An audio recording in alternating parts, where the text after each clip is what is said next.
اس پر ضرور عمل کیجیے گا۔ میں صلاح الدین کو ساتھ لے کر تھانے سے باہر آ گیا۔ اس کے قدموں میں خفیف سی لڑکھڑاہٹ تھی۔ اس کی پشیمانی کے پیش نظر میں نے کوئی سوال نہیں کیا۔ اس کا فی الحال اپنی قیام گاہ پر جانا مناسب نہ تھا، لہٰذا میں اسے اپنے گھر لے آیا۔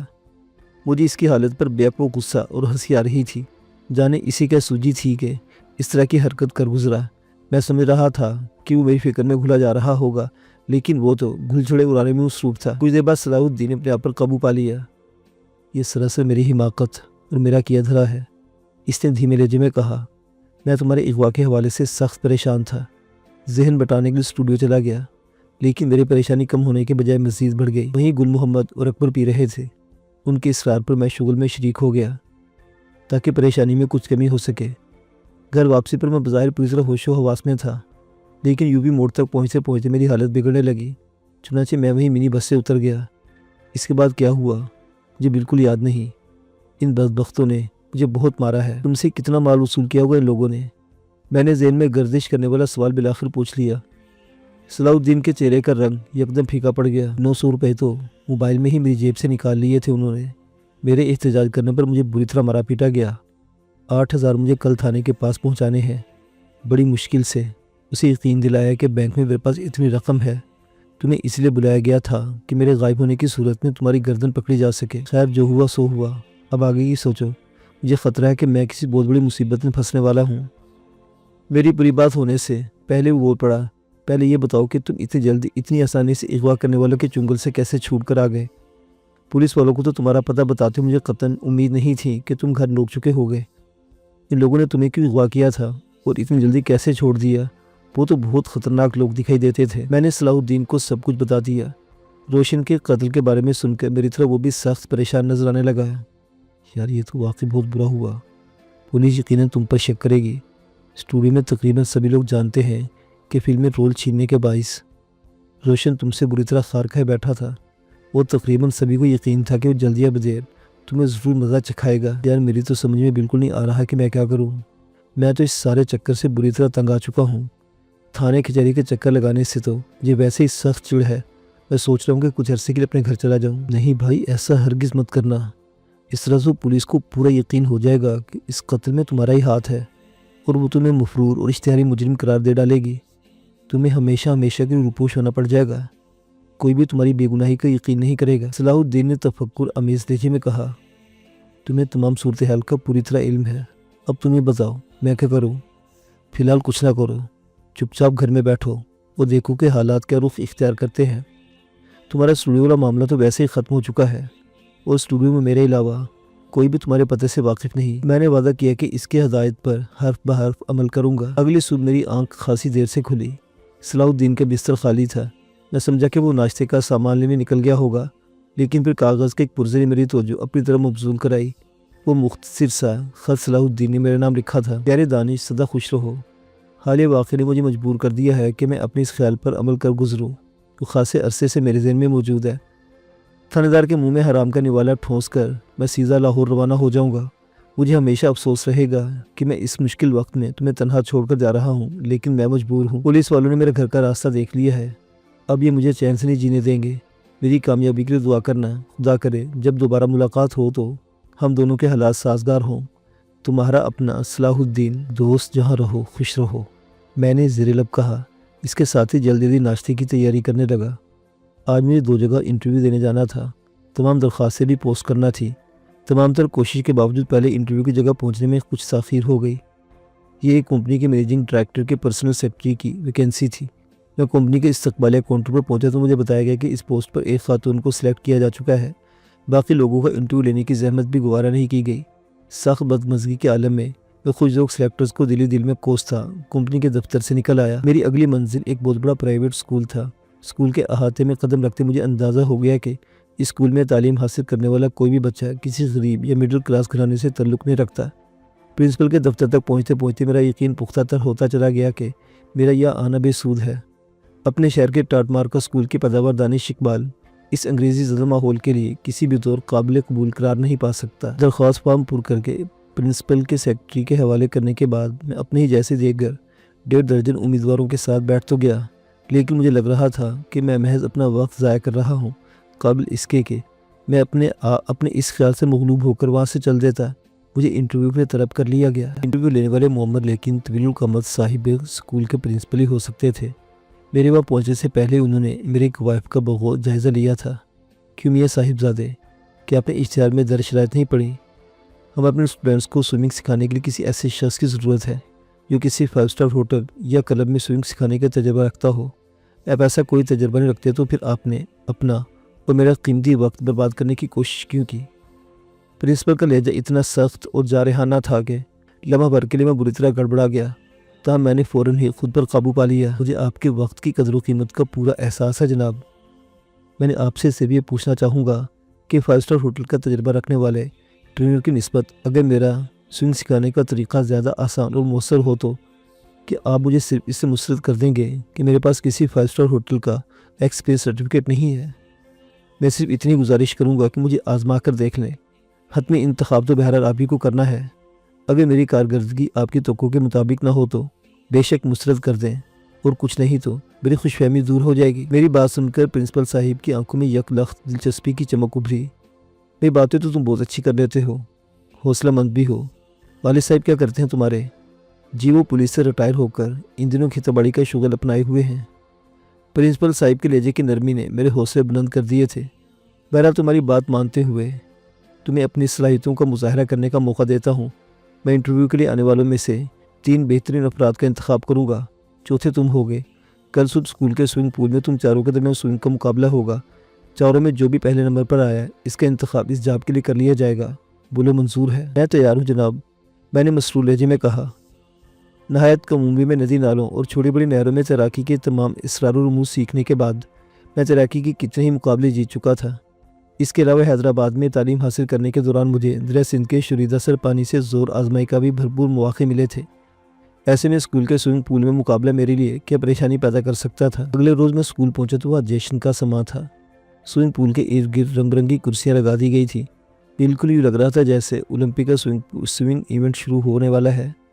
پرنسپل کلیم اللہ نیازی نے نہایت گرمجوشی سے میرا استقبال کیا اور اپنے دفتر میں لے آئے۔ باقی تینوں امیدوار پہلے وہاں موجود تھے۔ میں نے بغور ان کا جائزہ لیا۔ ان میں سے 2 کی عمر 40 کے لگ بھگ رہی ہوگی۔ ان کے جسم فربہ ہی مائل تھے اور یہ اندازہ کرنا مشکل نہ تھا کہ سوئمنگ اب ان کے لیے محض پروفیشن کی حیثیت رکھتی ہے۔ سوئمنگ کے مقابلے ان کی زندگی سے کئی برس پہلے خارج ہو چکے ہیں۔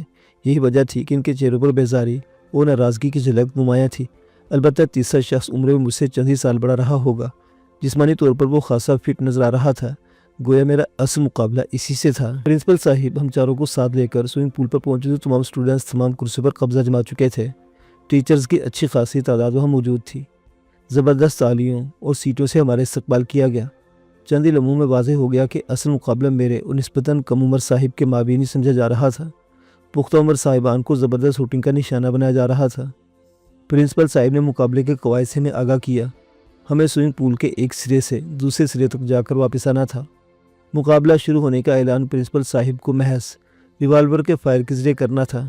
مقابلے میں بریسٹ اسٹروک، بیک اسٹروک اور بٹر فلائی سمیت کوئی بھی سٹائل استعمال کیا جا سکتا تھا۔ سوئمنگ پول کے مقابلے سے زیادہ مانوس ہونے کے ناطے میرے قریب ترین حریف کا سٹار مجھ سے زیادہ اچھا رہا۔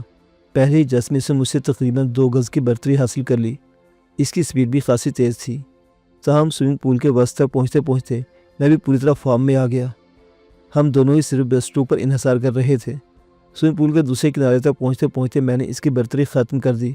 قلبازی لگا کر واپس پلٹے تو میں اس سے گز بھر آگے نکل چکا تھا۔ باقی 2 افراد ابھی راستے میں تھے۔ واپسی کے سفر کے وسط تک پہنچتے پہنچتے میری برتری 2 گز کے قریب ہو چکی تھی۔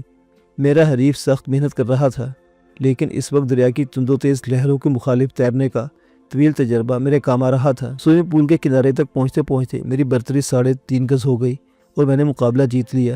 سوئمنگ پول کے گرد موجود سینکڑوں اسٹوڈنٹس زوردار نعروں اور تالیوں کے ذریعے مجھے مقابلہ جیتنے کی داد دے رہے تھے۔ میرے حریف نے سپورٹس مین اسپرٹ کا مظاہرہ کرتے خوش دلی سے اپنی شکست تسلیم کی اور گرم جوشی سے مجھے مبارکباد دی، جبکہ بقیہ دونوں صاحبان نے سوئمنگ پول کا چکر پورا کرنے کی بھی زحمت گوارا نہیں کی تھی۔ بہت خوب دانش میاں، پرنسپل صاحب نے پرجوش انداز میں میری پیٹھ تھپکتے ہوئے کہا، تم نے اپنا موقف درست ثابت کر دیا۔ کل صبح تمہارا اپوائنٹمنٹ لیٹر تمہیں مل جائے گا۔ جلد از جلد کام شروع کر دو۔ میرے اسٹوڈنٹ اپنے ہیرو سے ٹریننگ حاصل کرنے کے لیے زیادہ بے چین ہو رہے ہیں۔ زندگی کا یہ نیا رخ میرے نہایت مسرور کن تھا۔ میں فیصلہ کر چکا تھا کہ کسی بھی قسم کی مہم جوئی کے بجائے میں اب صرف اور صرف اپنے جاب پر توجہ دوں گا۔ البتہ روشن نصیر کے قتل کے حوالے سے میں ضرور پریشان تھا۔ گھر واپس لوٹتے ہوئے میں نے شام کا ایک اخبار خرید لیا تاکہ روشن قتل کیس کے بارے میں تازہ ترین پیش رفت سے آگاہ ہو سکوں۔ شام کے سبھی اخبارات اس کیس کے حوالے سے چٹپٹی خبریں لگانے میں ایک دوسرے پر سبقت حاصل کرنے کے لیے کوشاں تھے، تاہم اخبار نے مجھے کوئی قابل ذکر بات معلوم نہیں ہو سکی۔ پولیس نامعلوم قاتلوں کو زور و شور سے تلاش کر رہی تھی۔ فنکار برادری اور مختلف ثقافتی تنظیمیں مجرموں کی گرفتاری کے لیے زوردار بیانات کی بھرمار کیے ہوئی تھی۔ گویا فی الحال کسی کی توجہ میری جانب مبذول نہیں ہو سکی۔ میرے دل سے بے اختیار دعا نکلی کہ صورتحال بالکل ایسے ہی رہے۔ میں اب مزید کسی پھڈے میں پھنسنا نہیں چاہتا تھا۔ اگلے روز میری جاب کا باقاعدہ آغاز ہو گیا۔ مجھے یہ کام بہت دلچسپ لگا۔ منصوبے کچھ زیادہ نہ تھی، کوئی خاص پابندیاں بھی نہیں لگائی گئی تھی۔ چند ہی دنوں میں ماحول سے پوری طرح مانوس ہو گیا۔ اسکول میں میری پہلی باقاعدہ دوستی کاشف منظور سے ہوئی۔ وہ اسکول کا کراٹے کا انسٹرکٹر تھا۔ میرے سوئمنگ پول کے ٹیسٹ کے موقع پر وہ بھی موجود تھا اور میری کامیابی پر اس نے مبارکباد بھی دی تھی۔ البتہ ہماری تفصیلی ملاقات چند روز بعد ہوئی۔ کاشف منظور نے بتایا کہ وہ کراٹے میں second dan black belt holder ہے اور اسکول میں گزشتہ 3 سال سے اسٹوڈنٹس کو کراٹے کی ٹریننگ دے رہا ہے۔ میرے 3 اسٹوڈنٹس کراٹے میں بلیک بیلٹ حاصل کرنے والے ہیں۔ امید ہے مزید 5 اسٹوڈنٹس اگلے سال بھر کے دوران بلیک بیلٹ کے لیے کوالیفائی کر لیں گے۔ کاشف نے فخر لہجے میں بتایا۔ کاشف بھائی، اگر میں آپ کا شاگرد بننا چاہوں تو آپ کو کوئی اعتراض تو نہیں ہوگا؟ میرے دل میں چھپی ایک پرانی خواہش یکلخت میرے لبوں پر آ گئی۔ کاشف کے چہرے پر یکلخت شرارت کی چمک ابھری۔ اعتراض خواہ مجھے نہیں، البتہ ایک شرط ہے جو آپ کو پوری کرنا پڑے گی۔ آپ فکر نہ کریں، جو میرے بس میں ہوئی میں آپ کی ہر شرط پوری کروں گا، بس آپ حامی بھر لیں۔ وہ شرط یہ ہے کہ آپ مجھے سوئمنگ سکھائیں گے۔ آپ کو بلیک بیلٹ ملنے تک مجھے اتنا اچھا سوئمر بن جانا ہے کہ خود آپ کو بھی شکست دے سکوں۔ مجھے منظور ہے۔ میں نے گرم جوشی سے کاشف کا ہاتھ تھام لیا۔ اگلے چند دنوں کے دوران میں روشن قتل کیس کی جانب سے خاصی حد تک مطمئن ہو گیا۔ پولیس روشن کے جرائم پیشہ افراد کے ساتھ گہرے تعلقات سے واقف ہو چکی تھی اور اب روشن کے قتل کو انہی جرائم پیشہ افراد سے ٹکراؤ کا نتیجہ قرار دے کر تفتیش کی جا رہی تھی۔ روشن کا کوئی بھی ساتھی منظر عام پر نہیں آیا تھا۔ اخبارات کی دلچسپی اس کیس میں ختم ہو چکی تھی اور بہت جلد پولیس بھی اس کیس کی فائل کو داخل دفتر کرنے والی تھی۔ میں نہایت جوش و خروش سے کراٹے کی تربیت حاصل کر رہا تھا۔ بہت کم عرصے میں مجھے خاصی مہارت حاصل ہو گئی تھی۔ کاشف کو میں نہایت دل جمی سے سوئنگ سکھا رہا تھا۔ ہم دونوں کی دوستی وقت گزرنے کے ساتھ ساتھ مضبوط سے مضبوط تر ہوتی جا رہی تھی۔ میری ملازمت کے عبوری 3 ماہ گزارنے کے بعد میری تنخواہ میں اضافہ ہو گیا۔ اب میں اس قابل ہو چکا تھا کہ کسی معقول جگہ کرائے پر رہائش اختیار کر سکوں۔ گلستان جوہر میں 2 کمروں کا چھوٹا سا فلیٹ کرائے پر حاصل کرنے میں کاشف نے میری بھرپور مدد کی تھی۔ وہ خود بھی صحافی کالونی میں رہتا تھا۔ اب ہم اکثر اکٹھے کاشف کی موٹر سائیکل پر ہی ڈیوٹی پر آیا کرتے تھے۔ اسکول کے علاوہ کاشف اپنے گھر کے پاس ایک فٹنس کلب بھی جاتا رہتا تھا۔ اس تمام عرصے کے دوران 2-3 مرتبہ 3 دنوں کے لیے اپنے شہر جا چکا تھا۔ امی اور ابا اتنی اچھی نوکری ملنے پر بہت خوش تھے۔ اب وہ جلد از جلد میری شادی کرنے کے چکر میں تھے، لیکن میرے سخت رویے کے باعث انہیں یہ معاملہ آئندہ چند سالوں کے لیے ٹالنے پر مجبور ہونا پڑا۔ ایک روز صبح میں کاشف کے انتظار کر رہا تھا۔ خاصے انتظار کے بعد میں ٹیکسی کے اسکول جانے کے ارادے سے بلڈنگ کے سامنے والی سڑک پر جا کھڑا ہوا۔ قابل اس کے کوئی ٹیکسی نظر آتی کاشف پہنچ گیا۔ جھنجھلاہٹ کے عالم میں میرے منہ سے کئی تلخ و ترش باتیں نکل گئی، لیکن اس نے میری ناراضگی کا ذرا بھی نوٹس نہیں دیا۔ یار کیا مسئلہ ہے؟ اتنی دیر کیوں لگا دی؟ کچھ بتاؤ تو صحیح۔ کچھ نہیں یار، اماں کہتے شادی کر لو۔ اس نے دھیمے لہجے میں کہا۔ یہ تو خوشی کی بات ہے یار، تمہارا منہ کیوں لٹکا ہوا ہے؟ کر ڈالو شادی، اب کس کا انتظار ہے تمہیں؟ اپنا گھر ہے، اچھا خاصا کما رہے ہو۔ یہ بات نہیں یار، دراصل جہاں اماں چاہتی ہے میں وہاں شادی نہیں کرنا چاہتا۔ کاشف کے لہجے میں بے چارگی کی جھلک نمایاں تھی۔ تو پھر جناب کہاں شادی کرنا چاہتے ہیں؟ کون ہے میرے خواہ یار کے خوابوں کی ملکہ؟ یار تم اسے اچھی طرح جانتے ہو، میں شمائلہ کی بات کر رہا ہوں۔ ہم ایک دوسرے کو پسند کرتے ہیں۔ میں شمائلہ کے علاوہ کسی کو بھی اپنی شریک حیات کے روپ نہیں دیکھ سکتا۔ کاشف نے شارع فیصل پر بائک دوڑاتے ہوئے کہا۔ میں واقعی شمائلہ سے اچھی طرح واقف تھا۔ وہ ہمارے اسکول میں مونٹیسوری کلاسز پڑھاتی تھی۔ یار انتخاب تو تمہارا لاجواب ہے، شمائلہ ہر لحاظ سے اچھی لڑکی ہے۔ تم اماں کو سمجھاؤ نا۔ یار میں تو سمجھا کر تھک گیا ہوں، لیکن وہ تو اپنی بھانجی خالدہ کے علاوہ کسی کا نام بھی سننے کو تیار نہیں ہے۔ میں مانتا ہوں خالدہ بھی بری لڑکی نہیں ہے، لیکن یار ہم دونوں کے خیالات میں زمین آسمان کا فرق ہے۔ ہم دونوں ایک دوسرے کے ساتھ کبھی خوش نہیں رہ سکتے، لیکن اماں یہ سب ماننے کو تیار نہیں ہے۔ ان کے خیال میں شادی کے بعد سب کچھ خود بخود صحیح ہو جائے گا۔ یہ تو واقعی پریشان کن صورتحال ہے۔ اگر تم کہو تو میں اماں کو سمجھانے کی کوشش کروں، مجھے امید ہے میں انہیں قائل کر سکتا ہوں۔ یہی تو میں چاہتا ہوں بھائی، تم اماں سے بات کرو، انہیں شمائلہ کے بارے میں بتاؤ، انہیں صاف صاف بتا دو کہ اگر وہ اپنے اکلوتے بیٹے کو خوش دیکھنا چاہتی ہیں تو انہیں شمائلہ کو اپنی بہو کے روپ میں قبول کرنا پڑے گا۔ تم آج رات کا کھانا میرے گھر پر کھاؤ، اس طرح تمہیں اماں سے بات کرنے کا موقع بھی مل جائے گا۔ چلو ٹھیک ہے، ایسا ہی کرتے ہیں، میں نے کاشف کا شانہ تھپ تھپا کر کہا۔ رات کے کھانے پر کاشف کی والدہ نے اچھا خاصا اہتمام کر رکھا تھا۔ دانش بیٹے، مجھے تم سے سخت شکایت ہے، تم کاشف کے پاس کلب میں آ کر وہیں سے لوٹ جاتے ہو۔ تم اتنی توفیق نہیں ہو پاتی کہ یہاں آ کر مجھ سے بھی دو گھڑی بات کر لو۔ میں شرمندہ ہوں اماں جان، انشاءاللہ آپ کو آئندہ شکایت کا موقع نہیں ملے گا۔ اب میں روزانہ آپ کے پاس آیا کروں گا۔ یہ تو تم ہر بار کہتے ہو، خیر ایک بار پھر آزما لیتے ہیں۔ چلو اب بسم اللہ کر کے کھانا شروع کرو۔ کاشف کی والدہ بہت اچھا کھانا بناتی تھی، بالکل میری امی کی طرح۔ خاصے وقفے کے بعد میں نے سیر ہو کر کھانا کھایا۔ کھانے سے فارغ ہونے کے بعد گفتگو کا دور شروع ہوا۔ میں گفتگو کو گھیر گھار کر کاشف کی شادی پر لے آیا۔ کاشف کی بہانہ کر کے وہاں سے ہٹ چکا تھا۔ کاشف کی والدہ نے حسب توقع کاشف پر سخت ناراضگی کا اظہار کیا کہ وہ ان کی مرضی کی جگہ شادی کرنے سے انکاری ہے۔ میں نے کاشف کی وکالت کرنا چاہی تو وہ یک بیک مجھ سے بھی خفا ہونے لگی۔ میں نے نہایت تحمل سے رفتہ رفتہ انہیں اپنی بات سننے اور ٹھنڈے دل سے غور کرنے پر آمادہ کر لیا۔ انہیں کاشف کی پسندیدہ لڑکی کے بارے میں تفصیل سے بتانے اور قائل کرنے میں خاصا وقت صرف کرنا پڑا۔ بالآخر وہ شمائلہ کو بہو کی حیثیت سے قبول کرنے پر آمادہ ہو گئی۔ تاہم ان کا کہنا تھا کہ ان کا فیصلہ تبدیل کرنے میں سب سے زیادہ اہم کردار میری سفارش نے ادا کیا تھا۔ کاشف میری کارکردگی سے بے حد خوش تھا۔ یار دوست ہو تو تم جیسا، چند ہی منٹوں میں تم نے وہ کارنامہ کر دکھایا جو میں گزشتہ کئی ماہ کی جدوجہد کے باوجود سر انجام نہیں دے پایا تھا۔ رات 10:30 بجے کے قریب کاشف مجھے گھر چھوڑ کر آنے کے لیے موٹر سائیکل نکالنا چاہی تو پتہ چلا کہ اس کا پچھلا ٹائر پنکچر ہے۔ اس ناگہانی آفت نے سارا مزہ کرکرا کر دیا۔ کاشف عزیز تھا کہ مجھے میرے گھر تک چھوڑ کر آئے گا، لیکن مجھے خام خواہ کا تکلف گوارا نہ تھا۔ یار اماں گھر پر اکیلی رہیں گی، تم میری فکر نہ کرو، ابھی اتنی زیادہ رات نہیں ہوئی، میں کوئی ٹیکسی یا رکشہ لے کر گھر پہنچ جاؤں گا۔ کاشف کو نہ چاہتے ہوئے میری بات ماننا پڑی۔ ابوالحسن اصفہانی روڈ پر خلاف توقع کچھ زیادہ رونق نہ تھی۔ شاید کوٹا کے نام سے معروف سرد ہوا کے جھونکوں نے لوگوں کو اپنے اپنے گھروں میں دبک جانے پر مجبور کر دیا تھا۔ میں نے کچھ دیر ٹیکسی، رکشہ اور منی بس کا انتظار کیا۔ جب ان میں سے کوئی بھی کسی کی آمد کے آثار نظر نہ آئے تو پیدل ہی راشد منہاس روڈ کی جانب چل پڑا۔ وہاں سے تو کم از کم ٹیکسی رکشہ ملنا یقینی تھا۔ میں نے نصف فاصلہ طے کیا ہوگا کہ مجھے لگا کہ میں کسی مانوس جگہ پر آ گیا ہوں۔ ذرا غور سے دیکھتے ہی صورتحال میری سمجھ میں آ گئی۔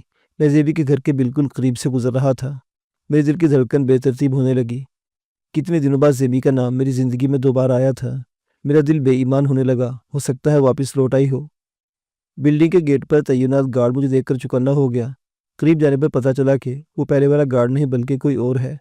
شاید وہ دن کے وہ ڈیوٹی دیتا ہوگا۔ چلو اسی سے بات کر کے دیکھتا ہوں، ہو سکتا ہے زیبی کے بارے میں یہ بھی کچھ بتا سکے۔ خان صاحب، وہ دوسرے والا گارڈ کدھر ہے؟ میں نے سلام کے بعد پوچھا۔ گارڈ کے چہرے پر سختی میں اچانک ہی مزید اضافہ ہو گیا۔ کس کی بات کرتا ہے؟ اس کی آنکھوں میں شکوک و شبہات کی واضح جھلک موجود تھی۔ میں شہباز لالہ کی بات کر رہا ہوں۔ کیا وہ آج کل دن کی وہ ڈیوٹی دیتے ہیں؟ تم کو اس سے کیا کام ہے؟ اس نے بغور میرا جائزہ لیتے ہوئے کہا۔ کام تو کوئی خاص نہیں، ان سے اچھی سلام دعا ہے۔ ادھر سے گزر رہا تھا تو سوچا۔ گارڈ کے اضطراب میں مزید اضافہ ہو گیا۔ تم کو نہیں معلوم شہباز لالہ شہید ہو چکا ہے؟ آپ کیا کہہ رہے ہیں خان صاحب؟ اس کی بات سن کر مجھے حیرت کا شدید جھٹکا لگا۔ یہ سب کیسے ہوا؟ کب ہوا؟ میں شہباز لالہ کی شہادت کے بعد یہاں گارڈ بھرتی ہوا ہوں۔ اسے بدبخت ڈکیتوں نے گولی مار کر شہید کر دیا۔ یہ خبر تو اخبار میں بھی آیا تھا، تم نے نہیں پڑھا؟ نہیں، یہ خبر میری نظروں کے سامنے سے نہیں گزری۔ میں نے افسوس کے عالم میں سر ہلاتے ہوئے کہا، کیا آپ ذرا تفصیل سے بتا سکتے ہیں کہ یہ سب کیسے ہوا؟ ویسے جیسے اکثر ہوا کرتا ہے، وہ چاروں شہر ڈکیتی کی نیت سے بلڈنگ کے آس پاس منڈلا رہے تھے۔ شہباز لالہ نے للکارا تو انہوں نے گھبرا کر فائر کھول دیا۔ شہباز لالہ کو 5 گولیاں لگا تھا۔ شہباز لالہ نے مرتے مرتے بھی گولی چلا کر ایک بدماش کو زخمی کر دیا تھا، جسے اس کا ساتھی اپنے ساتھ لے گیا۔ گارڈ کے لہجے میں تعصب کی جھلک نمایاں تھی۔ اب اس کا رویہ خاصا دوستانہ ہو گیا۔ قدرے تذبذب کے بعد میں نے اس سے اصل موضوع پر بات کرنے کا فیصلہ کر لیا۔ شہباز لالہ سے میری سلام دعا دراصل زیبی صاحبہ کی وجہ سے ہوئی تھی۔ آپ زیبی صاحبہ کو تو جانتے ہی ہوں گے، اسی بلڈنگ میں رہتی ہیں، فلموں میں اداکاری کرتی ہیں۔ انہوں نے مجھے بھی فلم میں کام دلانے کا وعدہ کیا تھا، پھر وہ شاید ملک سے باہر چلی گئی تھی۔ میں آپ سے ہی پوچھنے رکا تھا کہ کیا وہ واپس آ گئی ہیں؟ مجھے کسی نے اس بی بی کے بارے میں بتایا تھا، لیکن میں اس کو کبھی نہیں دیکھا۔ اس کا فلیٹ ابھی تک خالی پڑا ہے، وہ شاید ملک سے باہر ہی بس گیا ہے۔ ہاں لگتا کچھ ایسا ہی ہے، شاید میری قسمت میں فلم میں کام کرنا نہیں لکھا ہے۔ اچھا خان صاحب تمہارا بہت شکریہ، تم نے میری بہت مدد کی۔ راشد منہاس روڈ پر پہنچتے مجھے رکشہ مل گیا۔ تمام راستے میرے دل میں بس ایک ہی سوال چکراتا رہا، کیا واقعی شہباز لالا کی موت محض ایک حادثہ ہے؟ کہیں اس کا زیبی کے اغوا سے تو کوئی تعلق نہیں تھا؟ ہو سکتا ہے وہ زیبی کو اغوا کرنے والوں کے بارے میں کوئی اہم بات جانتا ہو۔ وہ زیبی سے خاصا مانوس رکھتا تھا، زیبی کہیں بھی جانے سے پہلے اسے ضرور آگاہ کیا کرتی تھی۔ ہو سکتا ہے زیبی کے قریب ہونا ہی اس بیچاری کی خطا بن گیا ہو۔ میں اپنے ٹھکانے پر پہنچا تو بلڈنگ کے تقریباً سبھی مکین خواب خرگوش کے مزے لوٹ رہے تھے۔ میں فلیٹ کا دروازہ کھول کر جو ہی آگے بڑھا، اچانک کسی نے میری ٹانگوں میں ٹانگ اڑا دی۔ میں کوشش کے باوجود اپنا توازن برقرار نہ رکھ سکا اور بری طرح گر پڑا۔ میری تھوڑی کرسی کے ہتھے سے ٹکرائی اور سامنے کے نیچے کے 2 دانتوں میں ہونٹ گڑ گئے۔ میں سنبھل کر اٹھنے والا تھا کہ کمرے میں روشنی ہو گئی۔ وہ تعداد میں 4 تھے اور چاروں ہی کے منہ پر سیاہ نقاب چڑھے ہوئے تھے۔ وہ سبھی مسلح رہے ہوں گے، تاہم اس وقت ان میں سے صرف 2 کے ہاتھوں میں پستول تھے۔ پہلی نظر میں ہی مجھے علم ہو چکا تھا کہ میرے فلیٹ کی ہر چیز کو الٹ پلٹ کیا جا چکا ہے۔ ان لوگوں نے نہایت اطمینان سے میرے فلیٹ کی تلاشی لی تھی، اور جو مطلوبہ چیز نہ مل سکی تو صبر و سکون سے میرا انتظار کرنے لگے۔ لیکن وہ چیز آخر ہے کہ جس کی خاطر یہ 2 مرتبہ میرے گھر کی ایسی کی تیسی کر چکے تھے۔ اتنے طویل عرصہ بعد جبکہ میں نے گھر بھی بدل لیا تھا، وہ ایک بار پھر میرے سر پر آن پہنچے تھے۔ اپنے ہونٹوں سے بہنے والے خون کو روکنے کے لیے میں نے جیب سے رومال نکالنا چاہا۔ خبردار جیب میں ہاتھ ڈالنے کی کوشش مت کرنا۔ تقریباً 6.25 فٹ لمبا نقاب پوش شاید ان کا سرغنہ تھا۔ ہمیں تم نقصان نہیں پہنچانا چاہتے، لیکن اگر تم نے چالاکی دکھانے کی کوشش کی تو تمہارا نیا قالین تمہارے خون سے بھیگ سکتا ہے۔ تمہیں نظر نہیں آ رہا میں زخمی ہوں؟ میں نے سخت لہجے میں کہا۔ تم بے فکر رہو، میرے پاس کوئی ہتھیار نہیں ہے۔ اس کے ساتھ ہی میں نے اپنی جیب میں ہاتھ ڈال کر رومال نکال لیا۔ شاید دانت کچھ زیادہ ہی گڑ گئے تھے، خون نہایت تیزی سے بہہ رہا تھا۔ کام رومال سے دبانے کے باعث عارضی طور پر خون کا ضیاع رک گیا۔ تم لوگ کون ہو اور کیوں میرے پیچھے پڑ گئے ہو؟ میں نے تمہارا کیا بگاڑا ہے؟ پہلے بھی تم لوگ میرے گھر کا ستیہ ناش کر چکے ہو۔ کیا کہا؟ ہم پہلے بھی تمہارے گھر آ چکے ہیں، لیکن ہم تو پہلے کبھی یہاں نہیں آئے۔ خیر میں فالتو بات نہیں کرنا چاہتا۔ تم ہماری توقع سے بڑھ کر چالاک ثابت ہوئے ہو۔ تم نے وہ ڈائری یقیناً کسی بہت ہی محفوظ جگہ چھپا کر رکھی ہے۔ یہ تم کس ڈائری کی بات کر رہے ہو بھائی؟ میں نے شدید حیرانی کے عالم میں پوچھا۔ میرے پاس تو کوئی ڈائری نہیں ہے۔ ہمیں بیوقوف بنانے کی کوشش مت کرو، ہمیں معلوم ہے وہ ڈائری تمہارے ہی پاس ہے۔ ہماری خیریت اسی میں ہے کہ تم وہ ڈائری چپ چاپ ہمارے حوالے کر دو۔ بھائی کم از کم یہ تو بتا دو کہ وہ ڈائری کیسی ہے اور میرے پاس کہاں سے پہنچی۔ میری سمجھ میں یہ نہیں آ رہا کہ انہیں کیسے اپنی سچائی کا یقین دلاؤ۔ زیادہ بھولے بننے کی ضرورت نہیں، ہم اس ڈائری کی بات کر رہے ہیں جو زیبی نے تمہارے حوالے کی تھی۔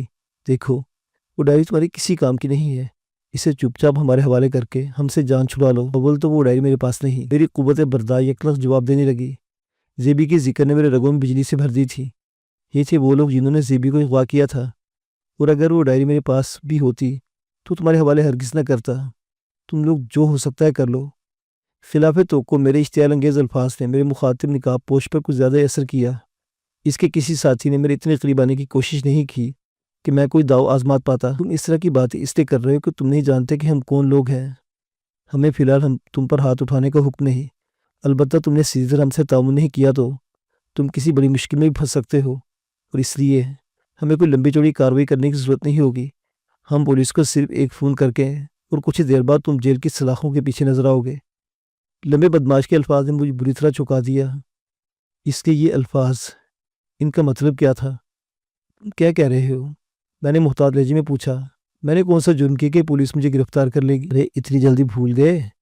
روشن نصیر کی سب سے دشمنی بھی تم سے تو تھی، اور آخری مرتبہ تم اس کے ساتھ دیکھے گئے تھے۔ یہ ثابت کرنا بھی ہمارے لیے مشکل نہیں کہ اس کے پستول پر ملنے والی انگلیوں کے نشانات تمہارے ہی ہیں۔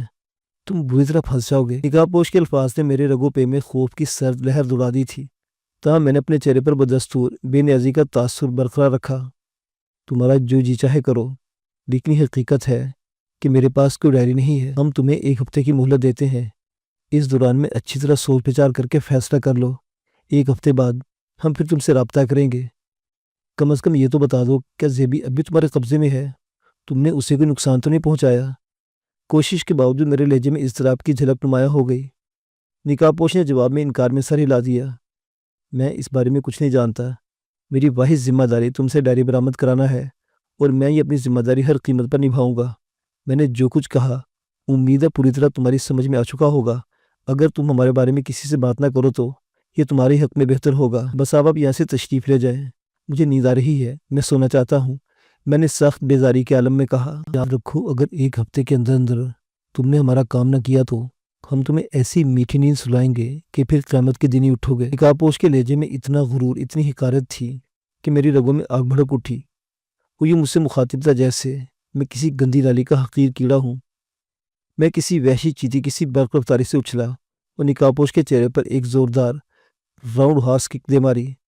زر میری توقع سے کہیں زیادہ کاری ثابت ہوئی۔ نقاب پوش کے حلق سے کربناک چیخ برآمد ہوئی اور وہ چکرا کر میرے بستر پر گر پڑا۔ یہ سب اتنی تیزی سے ہوا کہ نقاب پوش کے تینوں ساتھی اپنی جگہ سے حرکت بھی نہ کر پائے۔ اگلے لمحے میں نے اپنے قریب ترین مسلح شخص پر چھلانگ لگا چکا تھا۔ میری ہتھیلی کی ضرب سے اس کا پستول چھوٹ کر کونے میں جا پڑا۔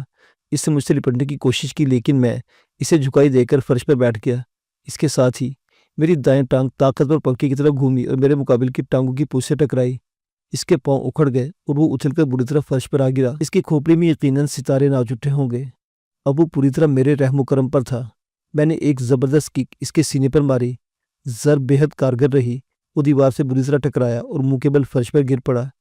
میں فوراً باقی دو افراد کی جانب متوجہ ہوا لیکن میں نے دیر کر دی تھی۔ میرے سر کی پشت پر زناٹے دار ضرب لگی۔ اس کے ساتھ ہی میری کھوپڑی میں اندھیرے اتر آئے۔ مجھے دروازے پر دی جانے والی زوردار دستک کی آواز سے ہوش آیا۔ کھوپڑی پھوڑے کی طرح دکھ رہی تھی جبکہ اوپری ہونٹ بھی سوج کر کپا ہو چکا تھا۔ میری پوری طرح ہوش میں آنے تک دروازے پر دی جانے والی دستک کی آواز مزید بلند ہو چکی تھی۔ میں لڑکھڑاتے ہوئے دروازے کی جانب بڑھا اور دروازہ کھول دیا۔ یار کیا کچھ کھا پی کر سوئے تھے؟ کاشف نے فلیٹ میں داخل ہوتے ہوئے کہا۔ ساری بلڈنگ والے تماشا دیکھ رہے تھے۔ اسی وقت اس کی نظر میرے سوجے ہوئے ہونٹ پر پڑی۔ ارے یہ کیا ہوا؟ کہ کسی سے جھگڑا ہو گیا تھا؟ میرے جواب دینے سے پہلے ہی فلیٹ کی تباہی نے اس کی توجہ مبذول کر لی۔ اس نے سوال نظر سے مجھے دیکھا تھا۔ یار یہ کیا مسئلہ ہے؟ کون ہے وہ لوگ جنہیں تمہارے گھر کی حالت بنا ڈالی ہے؟ شاید کوئی چور ڈاکو تھے۔ میں اسے نظریں ملانے کی ہمت نہ کر سکا۔ سمجھ رہے ہوں کہ میں نے کوئی لمبا مال چھپا رکھا ہے۔ میں دروازہ کھول کر سیدھا اندر چلا آیا۔ بس بے خبری میں مار کھا گیا۔ میرے سر پر کوئی بھاری چیز ماری گئی تھی جبکہ میرا ہونٹ شاید کرسی سے ٹکرانے سے پھٹا ہوگا۔ مجھے جاننے میں ایک لمحہ بھی نہ لگا کہ کاشف کو میری بات پر ذرا بھی یقین نہیں آ سکا۔ اس کی نظریں فرش پر دیوار کے قریب پڑے ہوئے خون کے دھبوں اور میرے رومال پر جمی ہوئی تھی۔ یار میں سمجھ نہیں پا رہا کہ تم مجھے کیوں اندھیرے میں رکھنا چاہتے ہو۔ یہ چور ڈاکوں کی کارروائی نہیں ہے۔ مجھے معلوم ہے تمہاری ان لوگوں سے زبردست ہاتھا پائی ہوئی ہے۔ اگر تم مجھے اعتماد میں لے لو تو تمہارے لیے فائدہ مند ثابت ہوگا۔ شاید میں تمہیں کوئی اچھا مشورہ دے سکوں۔ یار یہ سب تمہارا وہم ہے، ایسی کوئی بات نہیں ہے۔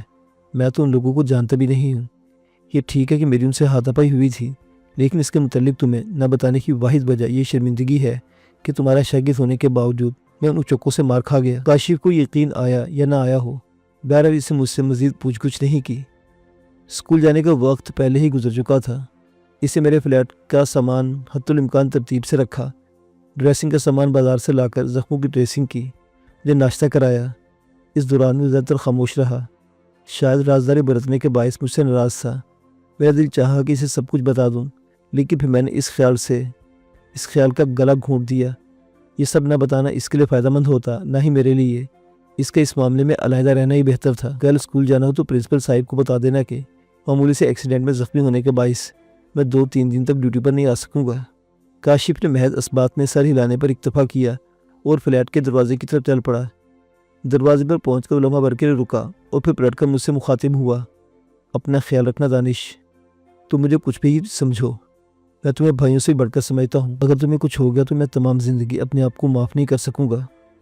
میری بھیگی ہوئی آنکھوں میں اسے جو پیغام بھی دیا ہو، میری زبان سے ایک لفظ بھی نہ نکل سکا۔ لمحہ بھر توقع کے بعد وہ فلیٹ کا دروازہ کھول کر باہر نکل گیا۔ معزز سامعین و ناظرین، یہ داستان ابھی جاری ہے۔